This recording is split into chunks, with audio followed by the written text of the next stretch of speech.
As humanity cast an ever wider net across the cosmos, capturing evidence of thousands of worlds, an ancient question haunts us. Is anybody out there? The good news: we know vastly more than any previous generation.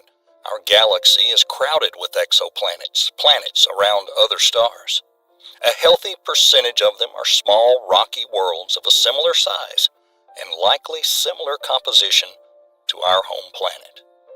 I invite you to embark on a journey through unexplored space in search of life. Our journey will begin with the search for planets similar to our own. Then we'll investigate whether life is possible nearby, somewhere in the solar system. And at the end, we'll find the answer to the question, why don't we see signs of alien civilizations? Latest research into solar activity shows that humanity's time on Earth is slowly coming to an end. The behavior of our star has resulted in big changes on Earth several times before, but what if future changes are so significant that our civilization cannot adapt to them? If we had to leave Earth right now, what are our chances of finding a new home? What new planets have been discovered by the scientists, and is there a new Earth among them? Let's find out right now.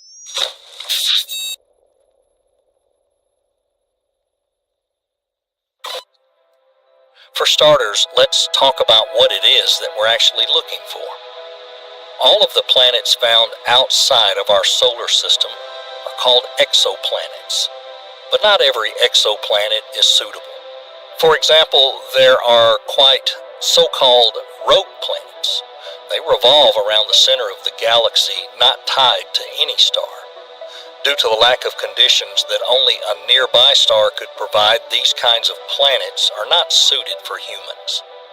The main problems encountered in the search of exoplanets are the distance, their size in relation to their star system, and light.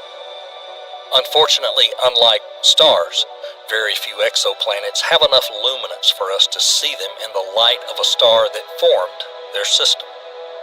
Furthermore, the presence of such luminance can indicate certain problems. For example, a planet might be too close to its sun, and therefore too hot. When searching for a new home, we must also account for its location within its own star system.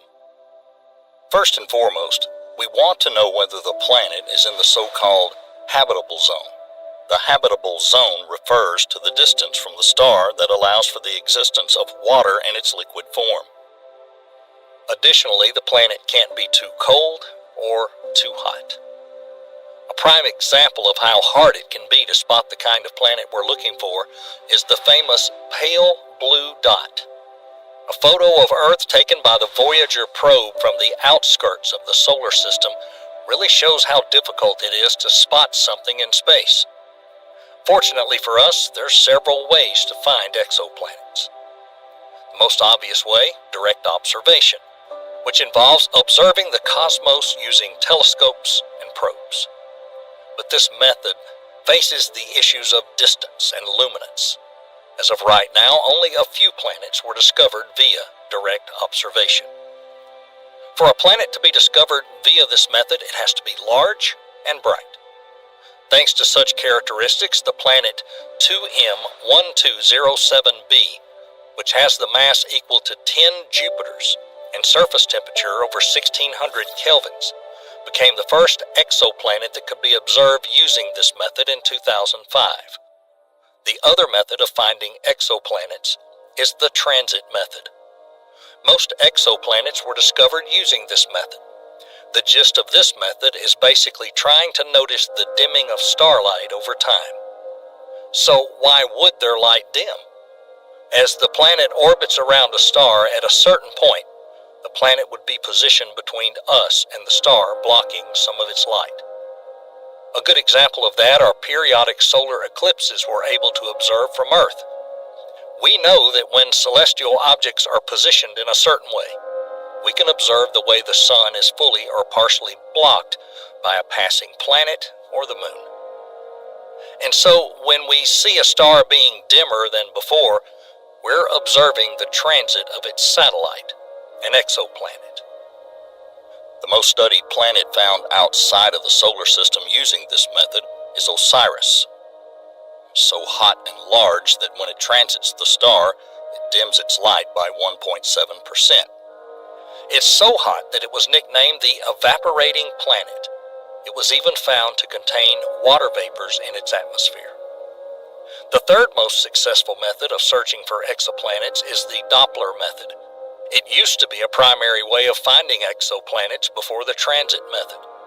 The method essentially uses a spectrometer to observe changes in a star's luminosity. When there is a relatively large object orbiting the star, its movement causes shifts in the star's light spectrum. One of the most fascinating planets discovered using this method is the Kepler-11c, which was found to have an Earth-like atmosphere containing helium and hydrogen. As of today, we know of around 5,200 exoplanets. However, only a small portion of them can be considered candidates for becoming Earth 2.0. There are good reasons for that. The first one is the classification of exoplanets. Let's take a closer look at the different types of exoplanets. We'll start with the largest and most diverse type, gas giants. So far, we've discovered over 1,500 of them, and they're all incredibly large. However, there is something that sets them apart from the gas giant found in our solar system, Jupiter. They are very hot. Normally, gas giants have a solid core surrounded by flowing gas like helium or hydrogen. And while on Jupiter the gases are cool, the gases on the aforementioned planets are so hot that some of them have a higher combustion temperature than that of our Sun. It goes without saying that these planets are not appropriate for habitation.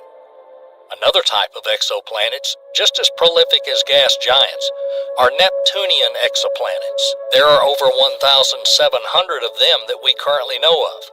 These planets are more similar to Earth, both in their high content of metals and the presence of an atmosphere. Although they contain metals and their atmosphere contains hydrogen, helium, and sometimes even oxygen, these planets are usually either too far from the parent star, just like Neptune in our solar system, or too close, which results in them gradually burning out, something we are able to observe on our system's rocky Mars. Among the Neptunian exoplanets, there are two that present the most interest to us. Gliese 436b was discovered in 2007 and is unique due to the fact it is made almost entirely of water. On top of that, the planet is surrounded by hot ice with a temperature around 570 degrees Fahrenheit. It has an atmosphere that mainly consists of helium, and as the planet orbits its parent star, it leaves a huge trail of hydrogen. Gliese 3460b was discovered in 2012. Its atmosphere is also full of helium and hydrogen, and is much more dense than Earth's atmosphere. It's possible that at some point of their existence, these planets will eventually have the kind of atmosphere conditions we need, but there's no guarantee that they'll be able to sustain those conditions. For example, Gliese 3470b loses around 50 to 100,000 tons of helium per second. But still, scientists seem to think that some of these warm Neptunian exoplanets are in transition and have the potential to form into an entirely new type of planet. A super-Earth. Super-Earth sounds promising, doesn't it? Well, don't rush to celebrate it. In this case, the prefix super doesn't mean it's better than Earth. It actually just refers to the size of the planet, which is several times larger than Earth, but smaller than the giant of the solar system, Neptune. Significantly fewer planets of this type have been discovered, around 900, but their composition is much more similar to Earth, and the conditions are closer to the kind we need for survival. A few super-Earths come to mind. The nearest super-Earth is Barnard Star B, located only 6 light-years away. However, it doesn't get much light from its parent star. According to the scientists' calculations, it only receives the equivalent of 22% of the energy that Earth gets from the Sun. The next interesting planet is Kepler-22b, an exoplanet 14 times bigger than the Earth although it's theorized to be entirely covered by ocean, which means there's a chance that there could be life on Kepler 22b, since calculations indicate that the temperatures on this planet range between 12 and 70 degrees Fahrenheit. In July 2017, another super-Earth was discovered. It was named Lyten b. Its most interesting feature is that the amount of energy it gets from its parent star is very close to what we get from our sun, only 6% more. It's also likely that it's made of rock, and considering its atmosphere, the range of temperatures on this planet are very similar to Earth's. Then very recently, at the start of October 2022, a new exoplanet that was assigned the moniker LP890-9c was discovered. Not only is it in its star's habitable zone, the temperatures on the surface are pretty pleasant. At the moment, it's considered the second most prospective planet of this type for potential human relocation. And although super-Earths make scientists feel moderately optimistic, there's a rare but most prospective type of exoplanet, terrestrial or rocky planets. So far, only around 190 of them have been discovered. It's very likely that there are many more out there, but since their size is so close to Earth's, it's difficult to spot them, unlike gas giants or hot Neptunians.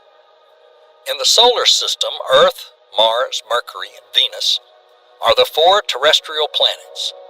Outside of the solar system, planets ranging between half and twice the size of Earth are considered terrestrial, some of them being even smaller. Exoplanets that are larger than twice the size of Earth are considered super-Earths. The closest and most similar in temperature and composition to Earth are Ross 128b and Gliese 667c. Ross 128b has quite a wide range of temperatures, between -76 and 70 degrees Fahrenheit, which is primarily due to its proximity to its parent star, whereas Gliese 667c has the average surface temperature of 80 degrees Fahrenheit, but it always faces the star with the same side, so it's possible that it already has primitive life forms around its pole, which is close to the star. What method is humanity currently using to study space in search of exoplanets? The most effective tool at this moment among the ones out there in space is the Kepler Space Telescope. Even though its mission was supposed to only include 3.5 years of observing a relatively small part of the sky, it manages to observe over 100,000 star systems simultaneously. We're already familiar with the method of finding exoplanets used on the Kepler telescope. It is the search for the presence of planets using the transit method. Remember, the main principle of this method is observing periodic changes in the brightness of stars. Kepler's work resulted in finding over 3,400 exoplanet candidates, more than 1,000 of which were subsequently confirmed as planets by further research. In the end, it worked for over 9 years and ceased to function in 2018. The first 5 hot Jupiters were discovered thanks to the Kepler Space Telescope. A little while later, it detected the smallest known exoplanet, which is only 1.42 the size of Earth. Kepler 10b is the first one of the officially confirmed planets composed of iron. It's a shame that its temperature range exceeds 2,700 to 5,400 degrees Fahrenheit. But the things considered most interesting among its findings are the Earth-like planets Kepler 438b and Kepler 442b, discovered in 2015, both of which are in the habitable zone of their parent stars and considered incredibly promising.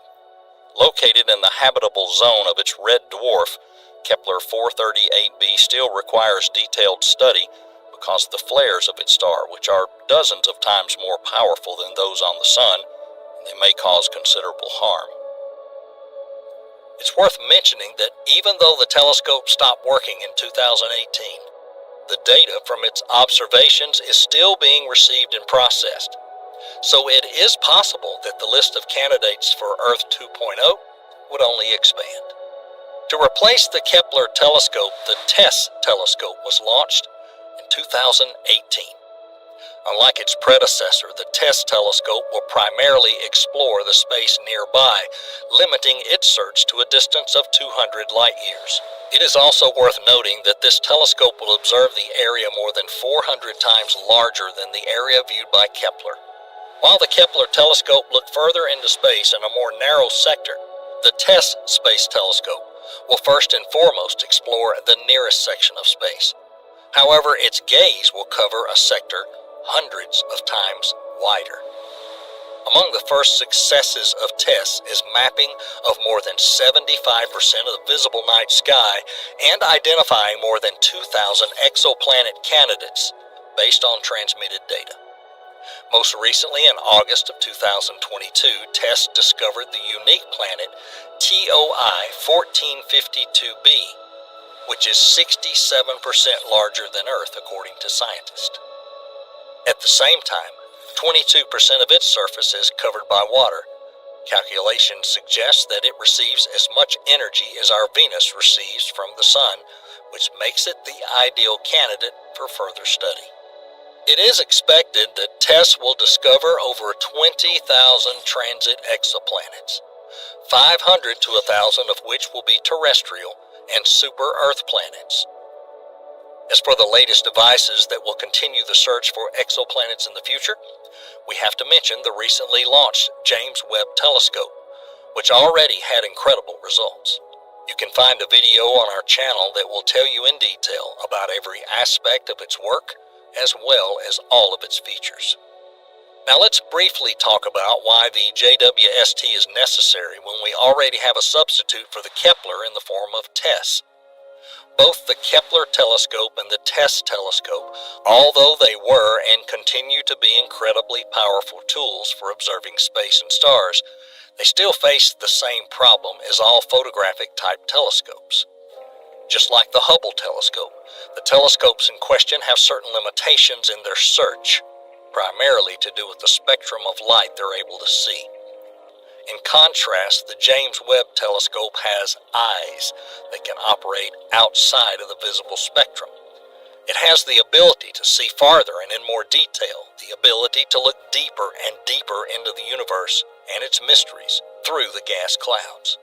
And now we should give it credit for its achievements in the search for exoplanets. The first was a detailed study of the two exoplanets WASP-96 and HIP 65426b. Detailed imaging of HIP 65426b showed things that were previously unknown about this planet found in 2017. Its size, temperature, and approximate composition of the atmosphere. As for WASP-96, the telescope recorded the first clear evidence of the presence of carbon dioxide in the atmosphere of a planet outside the solar system. Further observations surprised scientists even more. Distinct traces of water were found, as well as evidence of clouds and haze in the atmosphere surrounding a hot gas giant planet orbiting a distant sun-like star. Right now, thousands of earthly telescopes and eyes of those craving knowledge about space are peering into the depths of space, as well as two brand new space telescopes, TESS and Webb. Although the science that studies exoplanets is relatively young, we're already seeing how man-made tools are pushing the boundaries of visible space further and further. Perhaps our new house can already be seen through their lenses.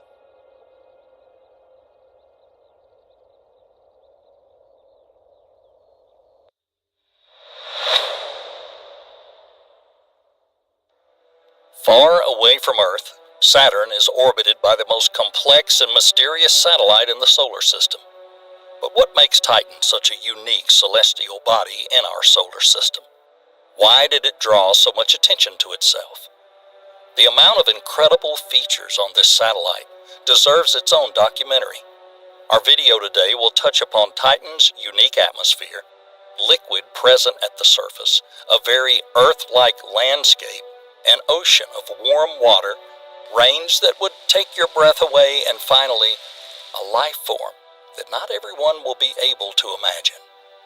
These mysteries compelled us to research the information available about Titan and try to fit it all into one video. This satellite, which resembles the young, cold Earth from the past from the scientific point of view, invites you to take a deep dive into its mysterious nature.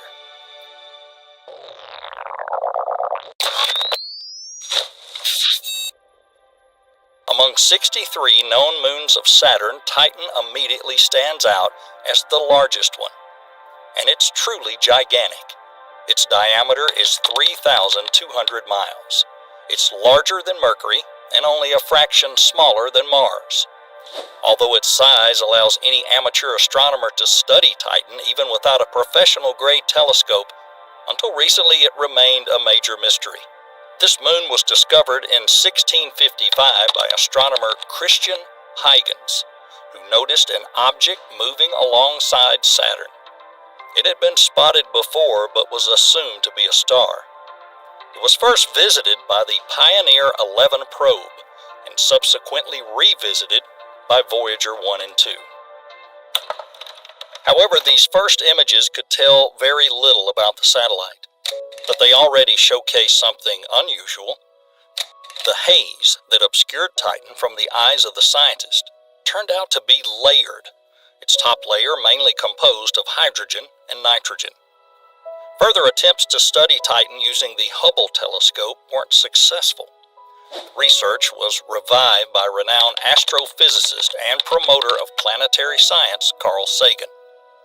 He was the one to suggest that if the temperature on the surface of Titan is negative 290 Fahrenheit, then the methane that turns liquid at that temperature could be spread across the entire surface, which would mean that Titan is the place to go if you want to see an ocean of methane. Anyone who uses a gas stove is familiar with methane as the gas we light for cooking. Now imagine a place where this gas became a liquid, where it falls from the sky in the form of rain, fills methane rivers, and where these rivers flow into gigantic methane seas. In 1997, the Cassini probe was sent to Saturn with a mission to study the planet itself as well as its satellites. Even though Titan wasn't the main focus of this journey, the Cassini probe included a special lander spacecraft, Huygens, that was launched toward Titan in 2004. And almost half of the data recorded in the process of its landing was lost.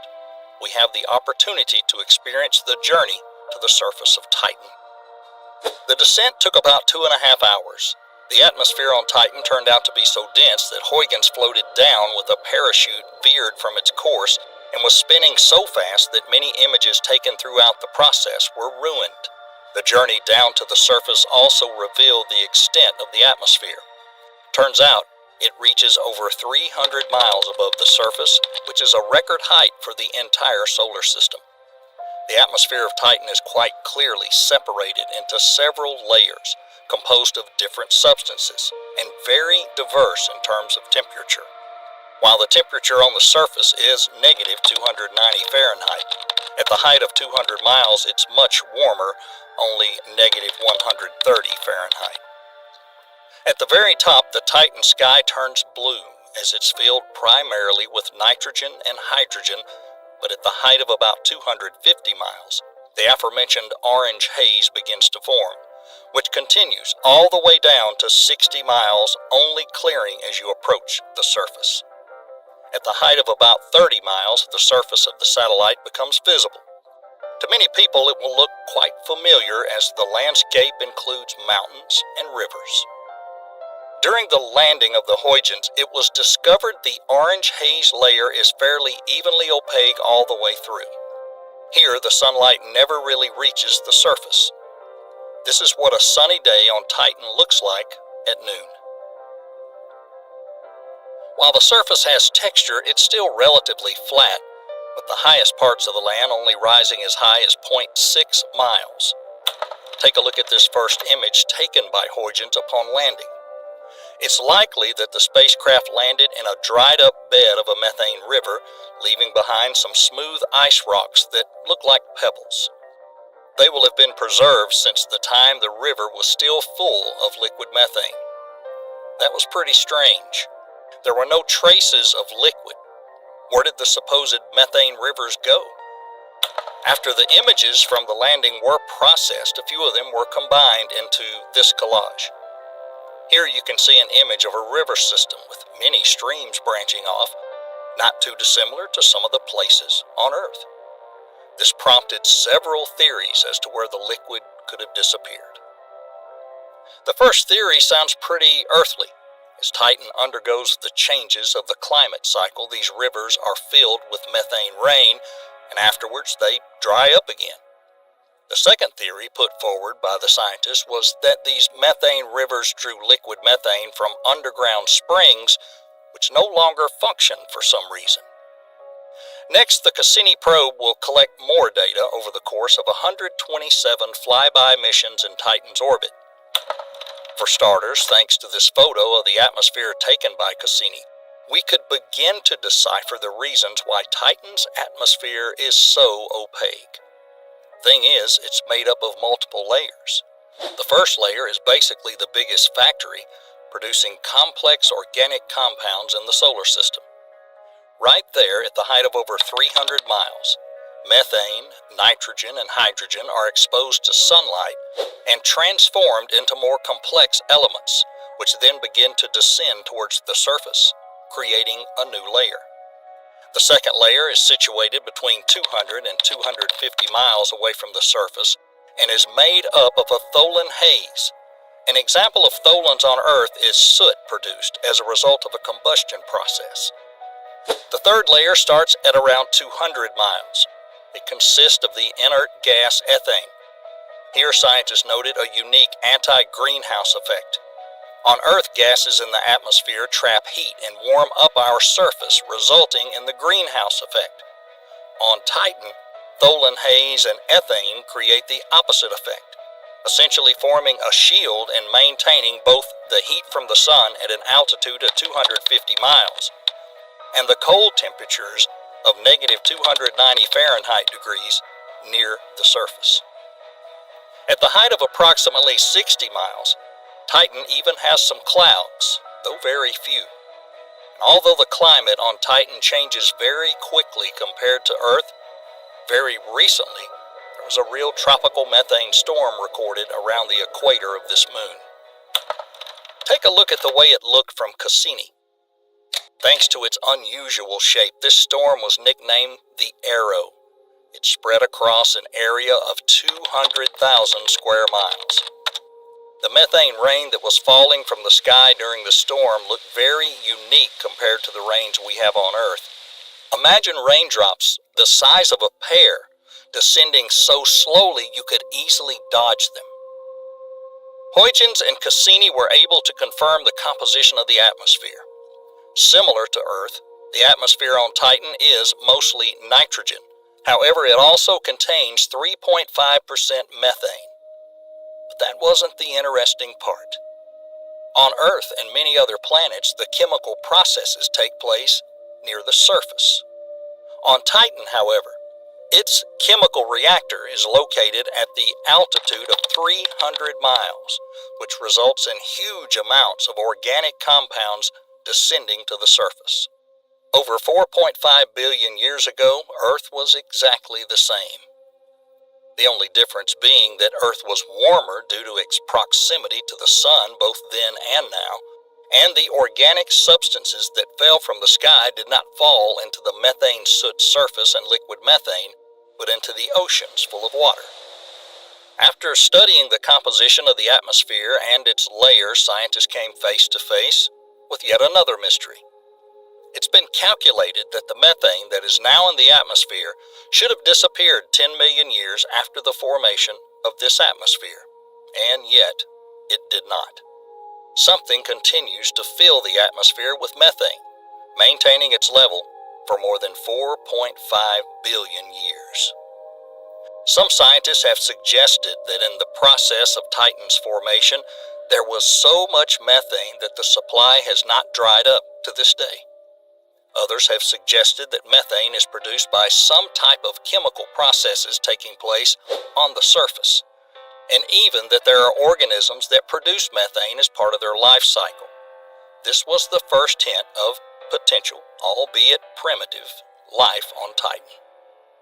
The second mystery for the scientists was the amount of hydrogen in the atmosphere. There's supposed to be 2.5 times less. It wasn't clear where so much of it comes from and why it's so unevenly distributed. At the surface level, there is less hydrogen than there should be, in contrast to the hydrogen content closer to the top, of which there is twice as much as there should be. This led the scientists to think about biological processes that may be using hydrogen that descends to the surface, creating a shortage. Leaving these questions unanswered, let's turn our attention to the surface of the moon for a while. First, take a look at this photo taken using the VIMS camera. This is an approximation of what the surface would look like. This is an approximation of what the surface would look like to the human eye. Looks a lot like Earth, doesn't it? The following images make that resemblance even more pronounced. This topographic map, captured using a radar, once again creates a sense of deja vu when we compare it to Earth. It should be noted that there are very few craters created by meteorite impacts on Titan.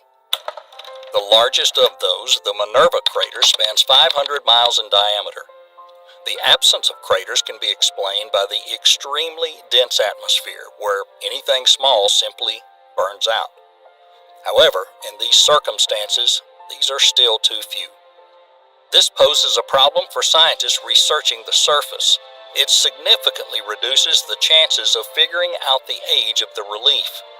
As a result, scientists cannot say for certain how geologically active Titan is and whether it has a system of tectonic plates like Earth. In fact, its surface is suspiciously smooth. Let's take a look at Titan without the atmosphere to pinpoint our next point of interest. Initially, the dark areas that you see aroused a lot of interest in scientific circles. The scientists theorized that that's where the methane oceans were located. However, when Huygens landed in that exact area, it didn't find any liquid. Upon closer examination, it turns out these dark spots are deserts. When they were compared against Earth deserts, it became clear they are extremely similar and formed as a result of the same processes as on Earth. Due to the climate system operating on Titan, with its own seasons and wind patterns, a dune system composed of tholin soot and organic substances was formed. Except on Titan, due to low gravity, a wind of 11 miles per hour is enough to start a dust storm. Although the sand on Titan is organic, unlike on Earth, the scientists are still searching for an answer as to what created it. Initially, it was assumed that this sand was created from the remnants of methane that falls from the sky when it rains, and since in its liquid form methane takes tholin soot from the atmosphere down to the surface as the methane dries up, the particles left behind form this sand. But it rarely rains on Titan. So now the leading theory is that this sand simply falls out of the tholin haze directly onto the surface, kind of like snow covering the surface of the satellite. After studying the first pictures that showed the beds of dried up rivers, the scientists set about searching for the liquid, and the first methane lake, Ontario, was found at the south pole of Titan. It is the only remaining lake in that area. However, many dried up lakes have been found nearby.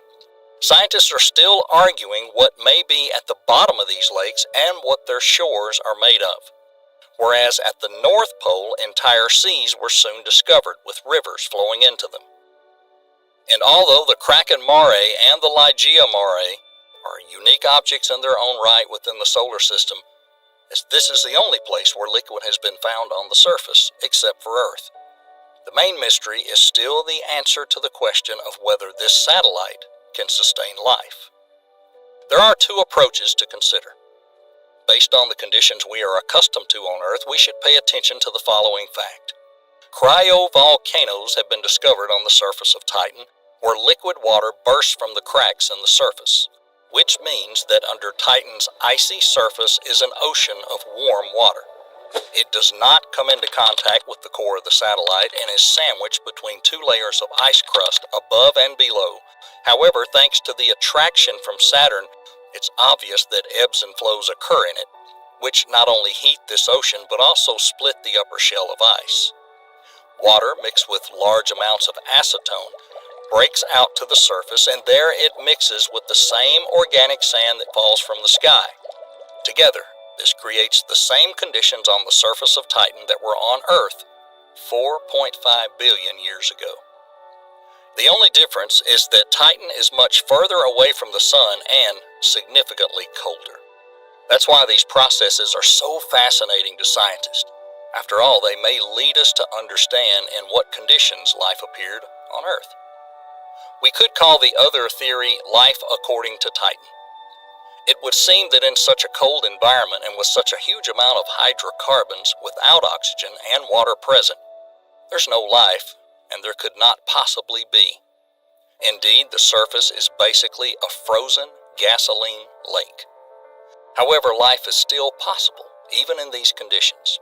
Scientist Chris Mackin suggested that on Titan, the existence of methanogen bacteria is possible just as it is on Earth. These bacteria feed on hydrogen and acetylene and live in this substance, producing methane as a result of that activity. This explains why there's so little hydrogen near the surface and why there's so much methane in the atmosphere, even though it should have evaporated a long time ago. It would seem that this could be the answer. And yet, a small problem remains. Methane and ethane do not act in the same way as water in regards to development of life. Water is an excellent solvent, which helps microorganisms get rid of waste and dissolve toxic substances. Methane and ethane in liquid and solid form are not suitable for work with the cell membrane, the part of the cell that performs the functions of filtration and protection. But more recently, Chinese scientists have managed to synthesize ozotosomes. These are organic compounds that could make up a protective membrane for a cell that lives in such an environment. And it's possible for this type of membrane to occur in methane and ethane on the surface of Titan. Additionally, observation through ALMA telescopes in the Mexican desert revealed that there is a substance from which the ozotosomes that would protect a living cell on Titan can be created, and in such quantities that could host up to a quintillion of such organisms within 10 square feet. Any other attempts to deny the possibility of life in a methane environment were shut down by the discovery of an unusual asphalt lake on Earth. It's composed almost entirely of natural asphalt, petroleum, and many complex hydrocarbon compounds. Samples taken from it showed millions of live anaerobic bacteria. Granted, these bacteria were incredibly ancient, but living perfectly fine in such an environment on Earth.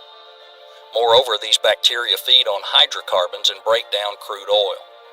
Although the temperature regime on Titan is much lower than Earth's, and the chemical processes are slow and atypical for our planet, life on the satellite is possible and may even be pretty diverse, not dissimilar to life that originated on Earth 4.5 billion years ago.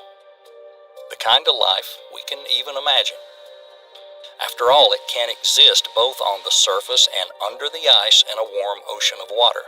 All that we and scientists can do is wait for the next trip to Titan in order to get closer to unraveling the mystery of how life is born. But even now, you, just like thousands of other enthusiasts, can look through telescopes with keen interest studying Titan, a cold but living mirror of the Earth's past.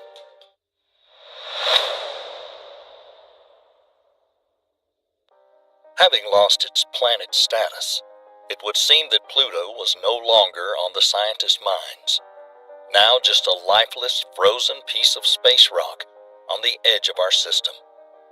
But over the last 7 years, just like the icy moons of Jupiter, Pluto proved that it is worthy of attention in the status of an object of interest. The most unique volcano in the entire solar system, snow that burns, an ocean full of water, a source of heat within the planet, cosmic smog in the atmosphere, ice mountains, and a bubbling nitrogen glacier. This is just a fraction of incredible discoveries on Pluto. because as it turns out, there's a possibility of life on Pluto.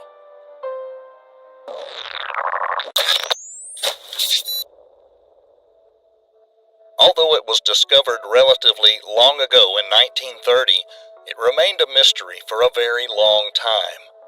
Even then, it was clear that this planet, due to its remote location and small size, will require face-to-face time. Take a look at the best picture of Pluto, taken by the Hubble Space Telescope in 2006. This was the best we could do, and yet it's difficult to see anything concrete in this collection of pixels. Not long ago, the meeting with Pluto finally happened. But first, let's examine what we already know about Pluto before this visit. Let's bring our attention to the fact that Pluto has 5 satellites.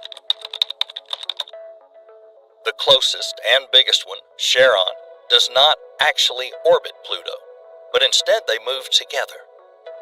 Pluto and Charon are even sometimes referred to as a double planet. They orbit the center of gravity between them. This is the only pair of objects in the solar system that interacts in this manner. This is what that looks like. As we take a closer look at the movements of another satellite, Nix, it turns out that the other moons of Pluto move in a pretty chaotic way, which is also unique for the solar system. The New Horizons mission, which commenced in 2006, planned to visit Pluto and take the first proper photographs of it right from its orbit. It appears that Pluto was not in the mood for guests, and at the most crucial moment, the connection with the probe was lost. Thankfully, there's nothing mystical here. The probe systems simply weren't able to withstand the number of commands received from Earth in regards to the maneuvering and photographing the planet, so they shut down and switched control over to the reserve computer. You can only envy the enthusiasm and perseverance of scientists, and after 3 sleepless nights trying to reboot the probe before it approaches Pluto, it was a success. The probe began to orbit Pluto, and soon we received these images. In these images, we're able to see ice mountains, some reaching 2.5 miles. There was also a large number of craters, which is normal since every object in space is subject to being bombarded by asteroids. Did you spot the most unusual thing about these photos? This white area at the center of the planet immediately caught the attention of scientists. It was nicknamed the heart of Pluto, and this heart has an actual beat. It's believed this zone appeared at the site of a relatively recent, by space standards, collision of the planet with an object about 125 miles in diameter a few dozen million years ago. However, there's something unique about this birthmark on Pluto's face. Take a closer look at these pictures. As you may have already noticed, almost the entire surface around this area is riddled with various craters. Some of them are larger than others, but they are all pretty old. And yet you won't spot any craters on the white heart of Pluto. This could only mean one thing. This area and its surface is a result of a geological activity during which the crater that formed upon impact was filled with this white substance. Pluto essentially healed its wound. Pretty quickly, the scientists were able to use a spectrometer to determine it was nitrogen, which is the same substance the snow and mountains photographed by the probe are made of. However, this begs the question, how is it possible that a planet with an average surface temperature of -400 degrees Fahrenheit has nitrogen that could take liquid form and fill the aforementioned crater? This alerted the scientists to the fact that Pluto has a high-temperature core, and it's even possible that underneath the icy surface, there's an ocean full of water. After closely studying the patterns on the nitrogen ice, the scientists were able to discern something else. The nitrogen ice at the heart of Pluto is bubbling. Not quite the same way of what you see in your kettle, but over thousands of years, something underneath the surface makes the ice bubble and crack. Studying these patterns made it clear. They were caused by the process known as convection. You can observe this process by watching the way clouds form in the Earth's atmosphere. Similar processes take place on the surface of the sun. Like a fingerprint, convection marks the movement of heat within various substances. And the bubbling ice on Pluto is yet another proof of the heat bursting out from underneath its surface. The next mystery for scientists to uncover was this spot. It looks remarkably like an Earth's volcano, and the texture of the surrounding area resembles the aftermath of volcanic activity. But how would volcanoes form on Pluto? Upon closer examination of these images, it emerged that the substances erupting from this volcano was water. But with the surface temperature as low as this, how is it possible for the water to flow? The answer turned out to be pretty simple. Knowing high school chemistry was enough for the scientists to solve this mystery. If you mix water with ammonia, its freezing temperature is significantly lower. Take a look. In the temperatures close to the surface temperature on Pluto, water mixed with ammonia turns into a thick paste and can flow in a similar manner to lava. It's evident that the temperatures underneath the plant's surface are significantly higher than the scientists can imagine. But where could this heat be coming from? We're used to thinking that our planet is heated by the sun, and this temperature, along with the influence of the solar radiation, is the reason our planet retains a huge amount of heat. But that's not the case. Our planet, just like any other geologically active planet in the universe, contains a huge amount of heat under the surface. Although the sun heats our planet to a certain degree, it primarily heats the surface. This heat doesn't penetrate much deeper, even though the solar radiation does reach the inside of our planet. It's precisely the presence of a large amount of radioactive and heavy elements at the core of the planet that causes the geological activity and creates the heat within the planet. The scientists assumed Pluto would be different. For starters, it's very far away from the sun. Before it was demoted, it was considered the furthest planet of the solar system. The size and density of Pluto also did not indicate the presence of radioactive or heavy elements that could accumulate this amount of heat. The last issue when it came to understanding the temperature on Pluto was the fact that its modest size prevents it from retaining heat. But Pluto proved everyone wrong. So how is it possible for the heat to remain on Pluto? The substance covering the surface of the planet turned out to be more than just ice and snow. It looks like ordinary snow. It's as cold as ordinary snow. But if it were exposed to fire, it would burst into flames. What makes the snow so special? At the temperatures of -375 to 400 degrees Fahrenheit, the water crystals trap a large amount of methane molecules. Like a blanket, this substance shields the warm radiative part of the planet from the cold surface and influence of the cosmos. This is how Pluto is able to retain heat. Let's move away from the surface for a minute and take a look at this image. The blue haze that you see is Pluto's atmosphere, full of nitrogen. Sure, its atmosphere is not exactly appropriate for habitation because it's mainly composed of nitrogen, has a fairly thin consistency. It doesn't retain heat, and we wouldn't be able to breathe here. Studying the atmosphere, which stretches to 125 miles above the surface, the scientists noted that it has a precise structure and is filled with something resembling smoke. This haze prompted intense arguments, but further research determined that it is smog. But why would there be smog on Pluto? Turns out there's something else in the atmosphere aside from nitrogen: carbon monoxide and methane. We're used to the fact that on our planet smog appears in connection with some form of a burning process, and some of it happens as a result of human activity. But Pluto has no cars, and no breathing, living life forms. Or does it?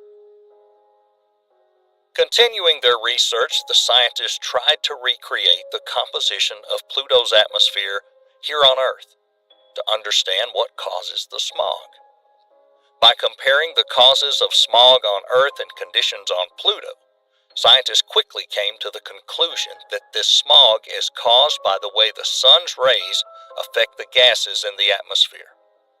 They make the gas molecules break down, transforming them into soot, which subsequently turns into the haze of smog as it spreads through the atmosphere. Under the influence of gravity, this soot falls to the surface, turning into rain and giving the planet its signature brown-red hue. The more sunlight the surface is exposed to, the more red it appears. But the most amazing discovery was the nature of the aforementioned soot. Let's briefly come back to Earth and rewind time to 400 million years ago. Back then, our planet was a water world, with never-ending rain and thunderstorms raging above the surface. The composition of its atmosphere at the time was similar to present-day Pluto. At that moment, the sunlight triggered the same processes as it currently causes on Pluto. In the atmosphere of ancient Earth, breaking down from gas molecules and forming into new, more complex elements were what we now refer to as the organic basis of life, nucleobasis. The particles that will go on to form the first chains of nucleic acid and subsequently DNA and live cells, the basis of life. And right now, these elements are falling from Pluto's atmosphere onto its surface in the form of rain. What's more, these elements get into the cracks, and in the process of cryovolcanism, they make their way under the surface, the place that, as we already know, has plenty of heat. Does that mean that this is enough for a life form, however primitive, to emerge underneath Pluto's surface? It's very possible, because the icy blanket is hiding an ocean. Upon studying the breaks and craters on the surface of Pluto, it became clear the organic matter does not only make its way under the icy surface, it also rises to the top of it. Take a look at this photo.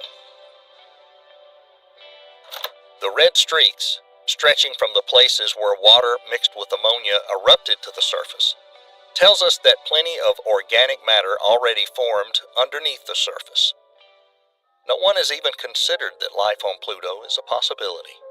However, we can already see that this planet is not only geologically active and alive, it has enough heat and is able to retain it. Under the influence of the sun, a sufficient amount of organic basis for life is formed in its atmosphere. Evidently, there are areas underneath the surface warm enough to contain water in its liquid form. Water mixed with ammonia that burst out from the depths of the planet through the volcanoes we've seen earlier suggests that such areas under the surface are fairly ample. All of this is making scientists examine each new picture of Pluto with keen interest. And after the icy moons of Jupiter, it was Pluto that became the new focus of their interest in search of extraterrestrial life. Having sufficient potential for life to form, Pluto managed to prove that even having lost its status as a full-fledged planet and being demoted to a dwarf planet, it is still very much alive.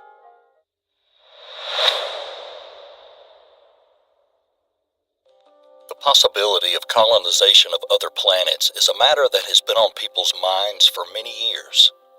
In the future, once we can travel through space, we will move forward from one world to the next, inhabiting them with new life along the way, and changing these new planets to resemble Earth. Imagine hundreds or even thousands of planets colonized by humans. Life would bloom along the trajectory of our journey through space, and eventually the galaxy will be filled with beautiful Earths. But how can we achieve a result like that? Just like in any major project, you have to start small. Could you imagine that in the next decade, humanity might start the colonization of our solar system? Today we're heading to a neighboring planet to find out if life on Mars is possible.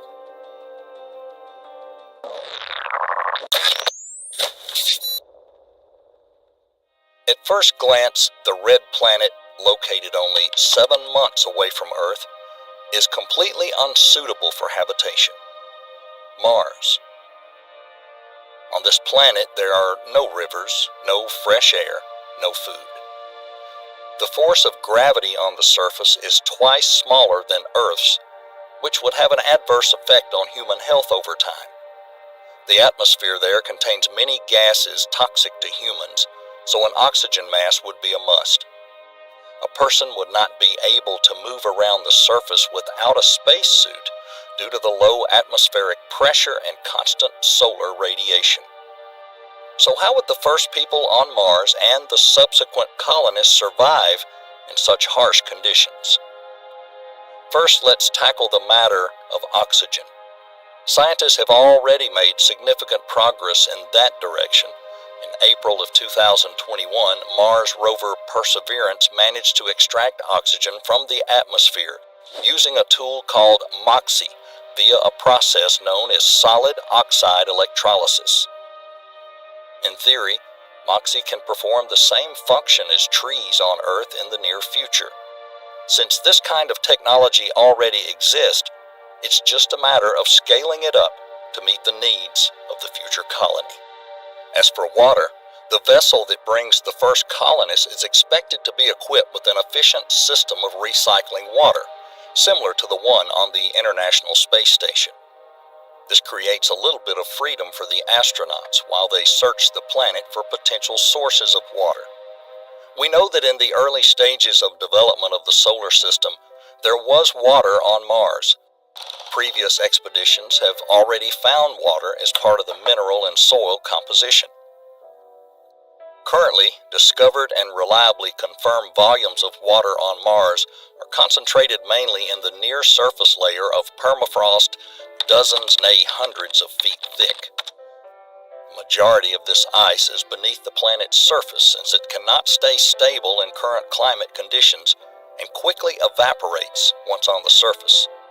The only places cold enough for this ice to remain all year round are the poles, where the ice forms so-called polar caps. In those areas, the overall volume of ice is estimated to be 1.2 million cubic miles.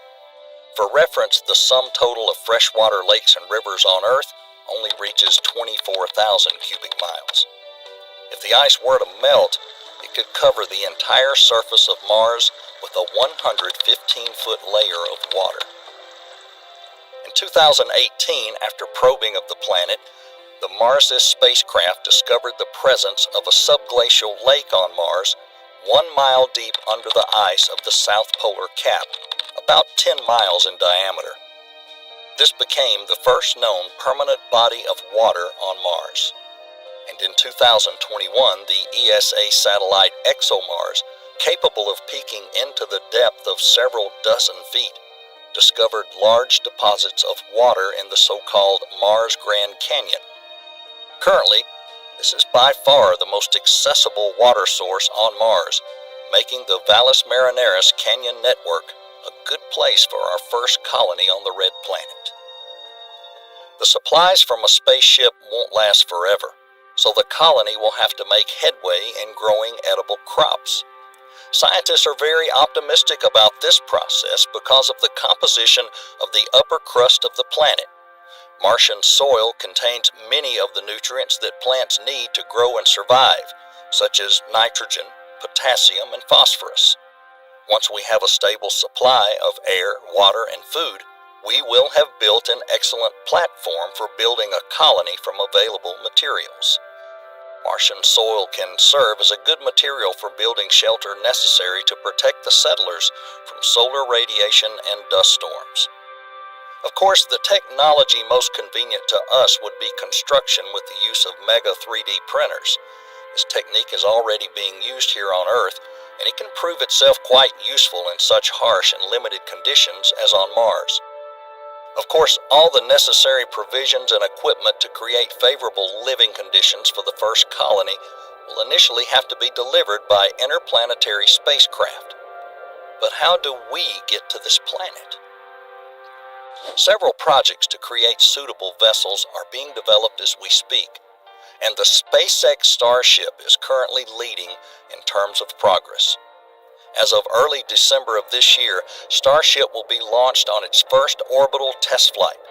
The launch vehicle will be super heavy. A notable feature of this rocket is that the rocket itself and the ship are both reusable and can be refueled in Earth's orbit. Once the ship reaches its destination, it can be refueled using the natural resources present on Mars to refuel: water and carbon dioxide, which is very convenient for us. These factors greatly reduce the cost of production and the cost of transporting goods respectively. The colony will also need a source of electricity to exist. Everything, even the basic things like the extraction of air, water, and food, will need electricity to function. Fortunately, Mars has huge reserves of deuterium. Deuterium, also known as heavy hydrogen, serves as a fuel for thermonuclear reactions. Imagine 0.034 fluid ounces of liquid fuel from heavy hydrogen can produce as much energy as 20 tons of coal. All we need to allow us to develop a colony are fusion reactors. Speaking of those reactors, quite recently U.S. scientists have made a breakthrough in the field of thermonuclear energy. Scientists managed to obtain useful energy in a thermonuclear reaction. But the question remains, can this colony be self-sufficient? There will come a time when Mars will not need Earth to sustain itself, much like the United States found itself long before the Revolutionary War. Does that mean that life itself will be self-sufficient? No. While we will be able to grow our own food on the planet in greenhouses, what about wild animals, birds, fish, rivers, oceans? Thus, in many ways, terraforming becomes a necessity. Terraforming is essentially the process of creating another Earth. The general consensus is that terraforming is required for global colonization, and global colonization is required for terraforming. These concepts go hand in hand. So let's break down the terraforming process into stages that could bring life on Mars much closer to terrestrial life. At stage 0, we as colonists that arrive here first can only live in spacesuits with a sufficient supply of oxygen. At this stage, we're faced with problems such as low temperatures down to negative 193 degrees Fahrenheit, an atmosphere full of toxic gases, very low atmospheric pressure, which compares to less than 1% of the Earth's atmospheric pressure, and of course the cosmic rays penetrating everything on the surface of Mars. The thing is, Mars has little to no magnetic field, which could protect us from radiation. For reference, a person's exposure to radiation on Earth is 40 times lower. For the next stage, we'll try to get closer to creating conditions where it would be possible to leave the shelter with just the oxygen mask, without the need for a spacesuit. To do this, we need to take care of the radiation, temperature, and density of the atmosphere. Reducing the reflectivity of the Martian surface would allow for a more efficient use of sunlight in terms of heat absorption, which would warm up the planet's atmosphere. This can be achieved by spreading dark-colored dust from Mars' moons Phobos and Deimos, which are among the darkest celestial bodies in the solar system. The alternative is to introduce dark, extremophile microbial life forms such as lichens, algae, and bacteria.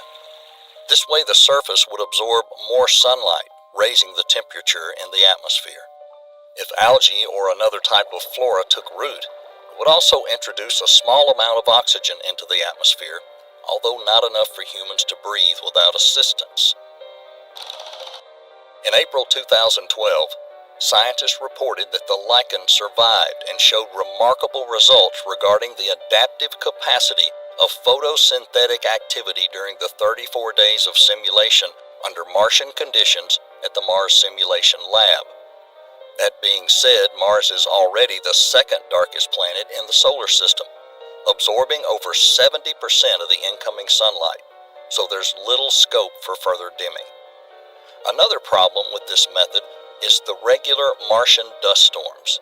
They span across the entire planet for several weeks at a time, and not only increase reflectivity but also block sunlight from reaching the surface. Once the dust settles, it sticks to whatever it touches, effectively obscuring anything previously deposited on the surface from the sun's reach.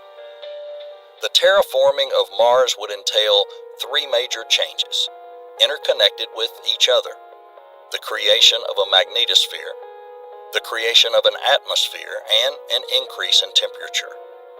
The atmosphere of Mars is relatively thin and has a very low surface pressure. Because its atmosphere is made up mostly of carbon dioxide, when Mars starts to warm up, CO2 can be helpful in keeping the thermal energy near the surface. Moreover, as it warms up, more CO2 from frozen reserves at the planetary poles should be released into the atmosphere, increasing the greenhouse effect. Another way to improve the atmosphere and subsequently create the greenhouse effect is the introduction of ammonia, methane, and other hydrocarbons.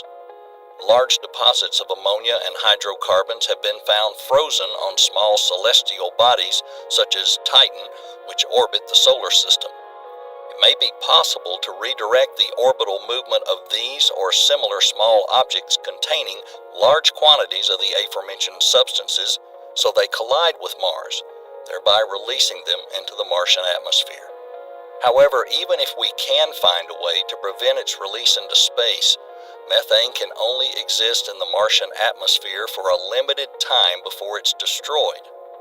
Presumably, this gas will eventually be depleted via the same processes that strip Mars of much of its original atmosphere.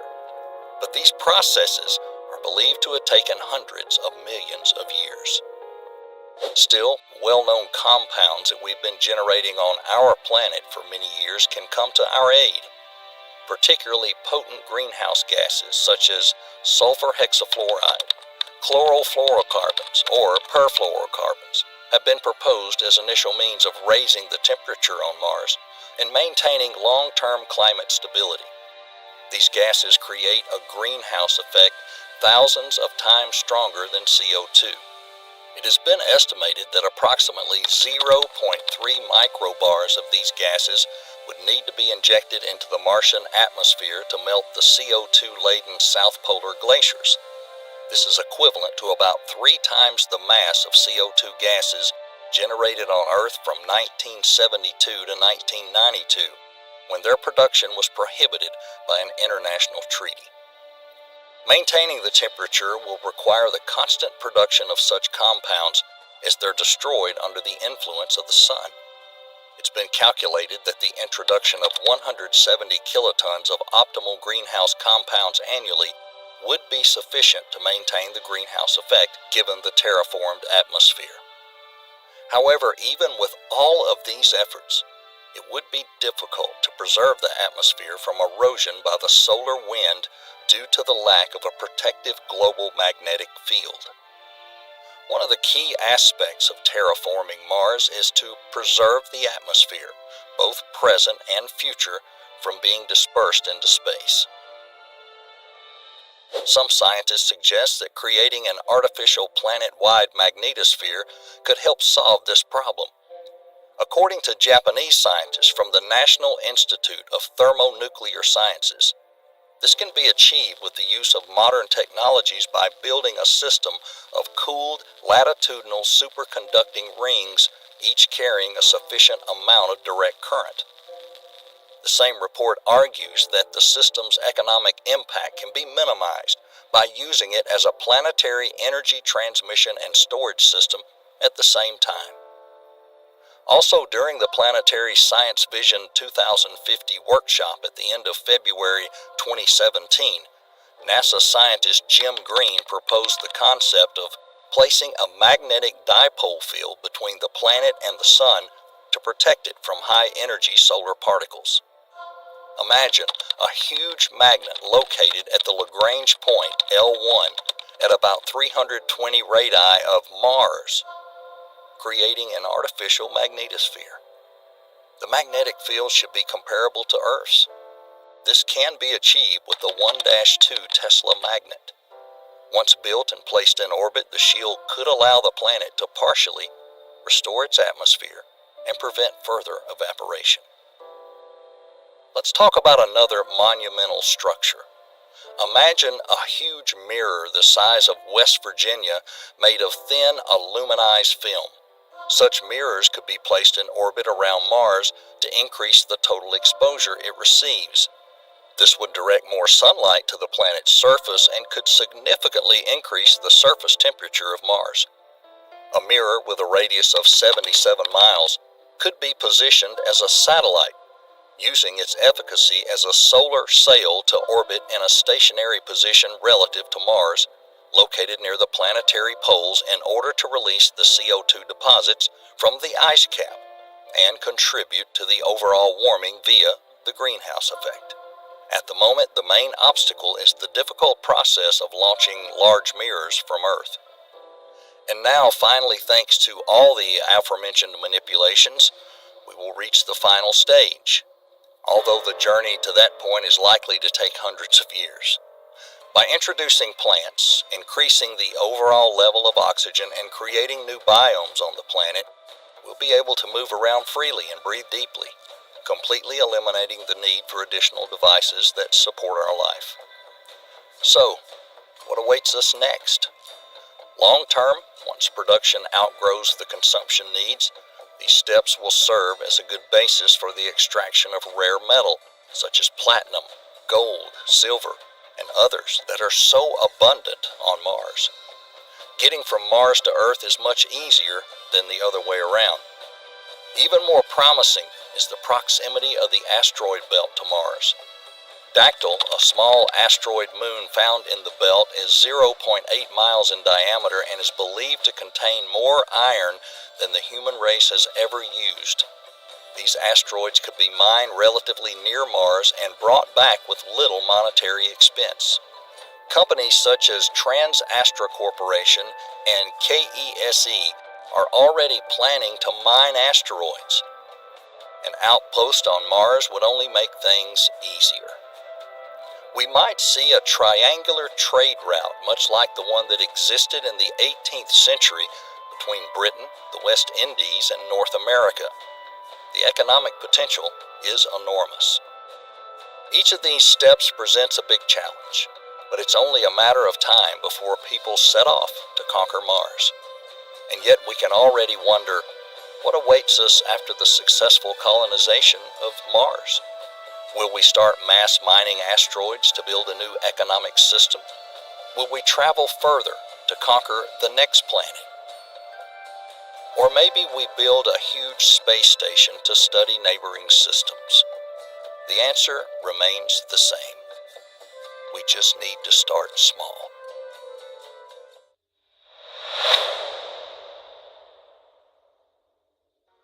Are we alone in the universe? Those involved in the search for extraterrestrial life have been increasingly sharing the view that mankind is not ready for contact with the alien civilization. It becomes obvious the moment we put the dreams and imagination aside and delve into the scientific approach. Not only can the search for intelligent civilizations be fruitless, but it can also lead to opening the door that we are not ready to walk through. What mysteries actually hide behind the cosmic silence? And why do we put so much effort into coming in contact with extraterrestrial beings, knowing that we may never achieve this goal?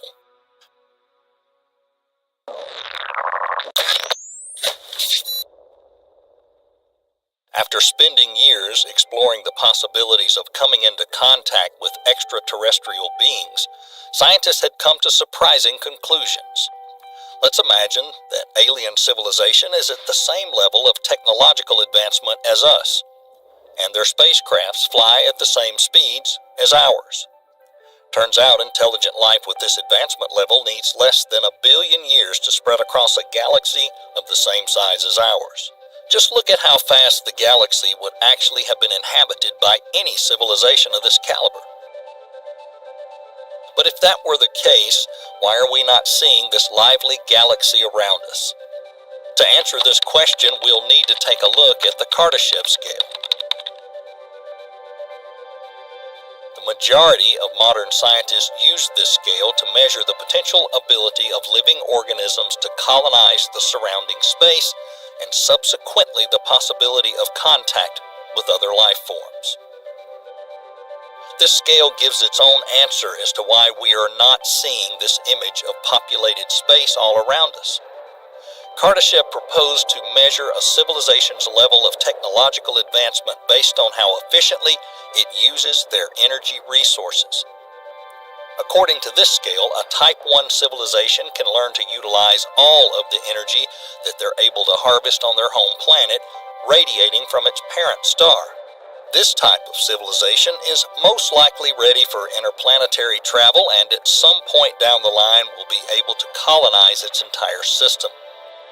For context, we only use 73% of the planet's energy potential, whereas the amount of energy we learn to harness from the sun is less than 0.1%. Turns out we're still on level 0, according to this scale. Civilizations that have reached the status of Type 2 are capable of capturing the energy not only on their home planet, but also any energy they could harness within their star system. Or at the very least, they're close to being able to do that. In their search for this type of civilization, scientists are on the lookout for a Dyson sphere, a hypothetical artificial structure that would allow the civilization to harness all of the star's energy from within the system. These civilizations would be capable of interstellar travel. They will have actively colonized their own galaxy and possibly moved on to colonizing the surrounding areas, which would allow them to keep increasing the amount of energy that they could use. As well as using all of the energy of their star system, Type 3 civilizations are able to harness the energy from neighboring systems, control the energy of their entire galaxy, or even the entire universe. These civilizations are able to not only control this energy, but possibly change entire worlds. There's a simple reason as to why communicating with the Type 1 civilization is problematic. Upon calculating the capacity at which we can transmit and receive signals in space, we come to find that the maximum visibility of the Earth's energy activity, radio signals, lasers, electric activity, is very limited. We can only be seen or heard from a distance of 4 light years. The noise we create could only be heard by our closest neighbors who have reached the same level of development. Type 2 civilization would be able to hear us from much further away. They would also be able to ensure they remain unnoticed, either because of the great distance or because they wish to keep it that way. After 60 years of transmitting various signals and scanning the skies trying to detect artificial signals, we haven't been able to find anything and we remain unheard. The paradox of great silence was first raised by legendary physicist Enrico Fermi. Speaking to his colleagues once, he raised a seemingly simple question. Where are the aliens, and why have they not been to visit us? However, when you consider our civilization's level of development, the answer is pretty obvious. Why would they? The logistics required for interstellar travel are only available to civilizations that have reached Type 2 at least, and in their eyes, we're not worth it. What person in their right mind would try to communicate with ants? How would an ant be able to recognize that someone's trying to communicate with it? After all, in terms of our development and technological advancement, Compared to them, we're akin to highly developed ants that have taken over an entire planet, not to mention the ineffective use of said planet's potential. Other civilizations that, like us, haven't yet reached Type 1, they stay confined to their own planet and star system. It's simply unrealistic to expect any guest from a place like that. It is possible that right at this moment they're working on the same problems as we are: starvation, fighting for resources, and pursuing minor and major wars for territories. And so it appears that Type 1 civilizations would simply have other things to worry about. However, is it possible that someone could have overcome those issues and decided to launch themselves into space? The data presented by the scientists suggests we may in fact have a surprisingly large number of neighbors. As we lift our gaze to the cloudless sky, we can imagine how many potential inhabited planets there are. What we see in the sky is only 1% of our own galaxy, the Milky Way. Even if only 1% of these worlds are inhabited and populated with conscious life, that would amount to around 100,000 intelligent civilizations that could exist in our galaxy alone. And they all remain silent. There are a vast number of solutions to the Fermi's paradox, because there are around 100 scientific theories alone that attempt to explain this silence. Let's break down the most interesting of those theories. There are no signs of Type 2 or Type 3 civilizations, because they don't exist. The scientific analysis tells us there are thousands of civilizations in our galaxy alone, hence they presume that there is a factor that stands in the way of their development. This factor is called the Great Filter. This theory suggests that after reaching a certain level of development, life faces an obstacle that's impossible to overcome. However, scientists don't know what this Great Filter may be. The possibilities are only limited by our imagination, from artificial intelligence which cleanses the overly developed organic life from the galaxy, to various forms of apocalypse. The most unfortunate thing about this theory is that, if true, humanity is faced with three possible prospects in the future. According to the first scenario, we as humanity are a unique life form that has managed to overcome the big hurdle of the Great Filter. That would mean that reaching our level of progress is very challenging, and the chances of it happening are very low. In this case, the cosmic silence would be caused by the majority of civilizations failing to overcome the Great Filter. Hence, we simply have nobody to come in contact with. The second scenario suggests that we happen to be the first ones among our neighbors to advance to this level. This would be due to the fact that the conditions necessary for the existence of conscious life had only been established relatively recently, and we happen to be the pioneers of this progress. In this case, we simply found ourselves in the right place at the right time to have become one of the first ultra-intelligent civilizations. It also means we have plenty of time to advance to become a Type 2 and Type 3 civilization. That's the reason why there's no hope for contact. We are progressing faster than any other organic form of life since the Big Bang. The third scenario presented by scientists is more pessimistic. They reckon that if we were not the first ones to reach this level of advancement in this rare sequence of cosmic events, then the Great Filter is still ahead of us. They think that life evolves at regular intervals until it reaches a certain stage, which is where we stand now. Whatever or whoever it is, it presents a challenge that prevents life from evolving to a Type 1 civilization, and it's unlikely that we would be an exception to this rule. Those favoring the third hypothesis believe that the cosmic silence is great news for us. After all, the presence of complex life on Mars, Moon, or somewhere else means that the Great Filter is bound to be ahead of us.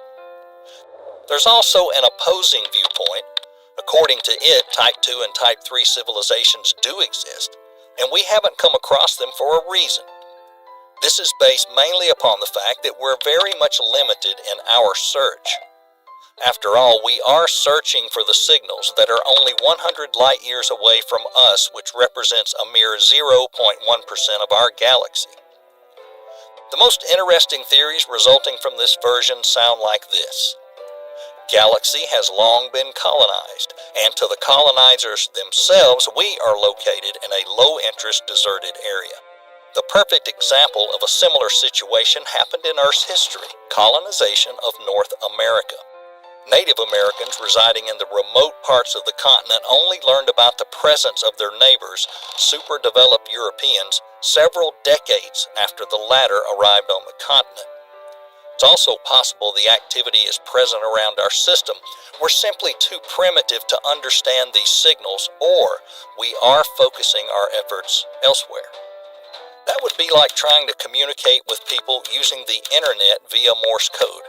It is equally possible that our minds differ so greatly compared to other life forms that our attempts to establish contact come across as senseless noise. Another interesting hypothesis is the cosmic zoo theory, which states that we are actually surrounded by a densely populated galaxy. Within this world, Earth is something akin to a wildlife reserve, the kind you could watch, but you're not allowed to go on a safari ride or make contact with such a primitive life form. And still, every attempt to explain this paradox inevitably comes to a stop. We still know very little about space, and we have not yet evolved to the level necessary for resolving these problems.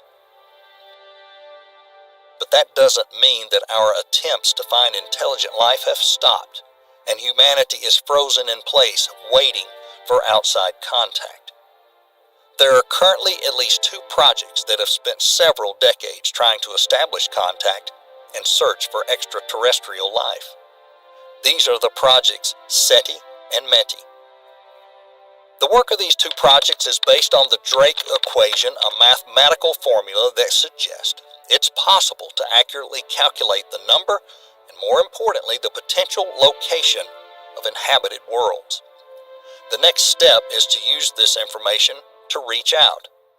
According to this equation, our galaxy hosts between 8 and 2,900 systems of intelligent life. As science evolved and our knowledge about our galaxy grew, the calculations became more precise.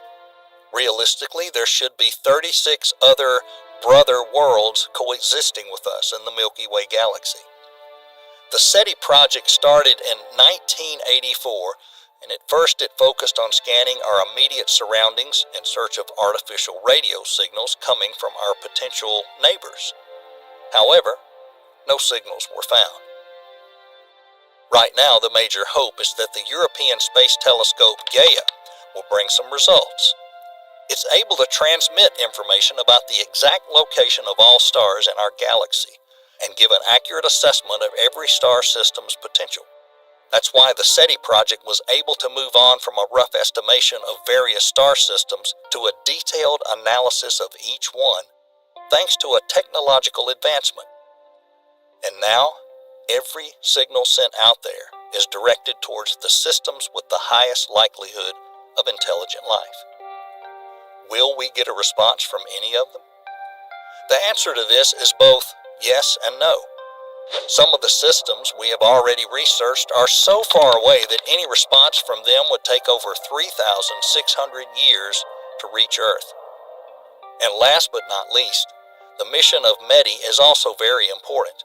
After all, they help by trying to capture any messages from space and send our greetings to distant stars. We know of at least 8 attempted communications, 2 of which are the famous gold records on the Voyager probes and similar ones on the Pioneers. The other 6 are messages contained in radio signals directed towards some stars. For example, to one of the nearest solar-type stars, Gliese 581. So far, there have been about 40 radio sessions in total. We're unlikely to hear a response to them, but it is possible that our descendants might. To sum up the results of our small study, we can say quite definitely that the silence of the universe is normal. It's also possible that we have not yet sufficiently evolved to make contact with the intelligence around us, or even that the cosmos itself is not yet ready for this. Which one of these scenarios is the most likely? Are we a unique species, or has the entire space been colonized by super-developed civilizations for a long while? We are close to uncovering the answers to these questions. But are we ready for this contact?